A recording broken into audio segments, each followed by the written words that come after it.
So the UK wants to be a global blockchain leader, yet they just said that crypto has no value, it should be regulated like gambling, which means it's tax-free. And that makes no sense. It's insane. I'm Kirk David Phillips, and I make common sense of the crypto space, and I'm going to make common sense of this UK nonsense. So the UK Treasury issued a report in May 2023, basically concluding that digital assets are unbacked, have no intrinsic value, and are more like gambling than finance. Also citing that Bitcoin and ETH are examples of unbacked crypto assets, emphasizing a supposed lack of intrinsic value, extreme price volatility. Wow, price volatility? I thought every market in the world, from gold to securities and every other type of asset that was traded in a marketplace, had volatility. And by the way, they forgot to mention one of the greatest unbacked assets of all time, the British pound. And how about its best friend, the US dollar, and all the other 190 or so central bank fiat currencies around the world that are no longer backed. No gold standard exists anywhere. Before long, though, all these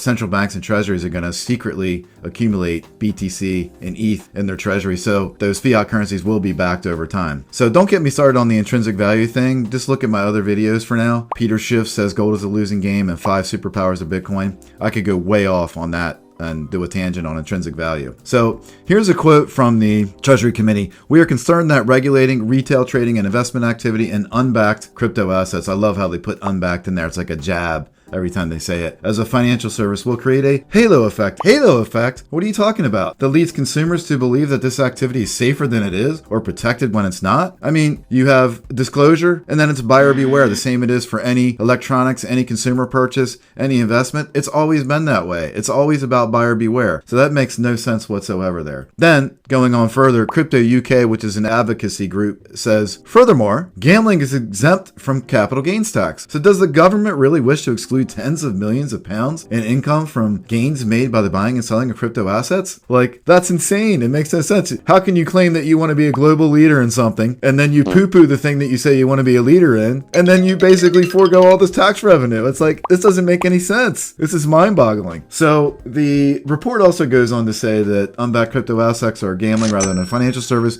consistent with the stated principle of same risk, same regulatory outcome. Wow, well, you know what? I guess that means that the unbacked British pound should be treated with the same risk, same regulatory outcome. So that means the British pound should be treated as gambling. If the unbacked crypto assets are same risk, same regulatory outcome and have no intrinsic value, British pound has no intrinsic value, that should be treated as gambling too. Let's furthermore go on to one final thing, which is let's look at what is the definition of gambling. Let's debunk that for a second. I found a white paper by Nelson Rose, 1986. And in that white paper, he says that gambling consists of 3 elements. And those 3 elements are consideration, prize, and chance. And if any one of those 3 elements is missing, it's not gambling, period. Well, I can tell you that crypto does not meet at least 2 of these 3 elements. Consideration is the obvious one. That's the money component. That's the money that you use or the funds that you use to buy something or to get into the game, so to speak. Now, you got the prize and the chance. When it comes to gambling, there's an event, and you put the money up, the event takes place, and then you either win or lose. And there's a probability that you're going to win or lose. That's the chance piece. The prize is, obviously, if you win, you get a prize, and if you lose, you don't. So the prize and the chance are 2 of the elements that don't apply. Investing in crypto may be volatile. However, it's like any other asset that you buy, any security, bonds, commodities, any of that stuff. Basically, you put the money in and then that asset goes up or down. That's it. There's no prize. There's no outcome. There's no event that takes place and then there's a winner or a loser. It doesn't work that way. So clearly, by this definition, they don't fit into the prize and the chance elements. Therefore, crypto is not gambling. So go back and let's really examine like what is the definition of gambling before you go,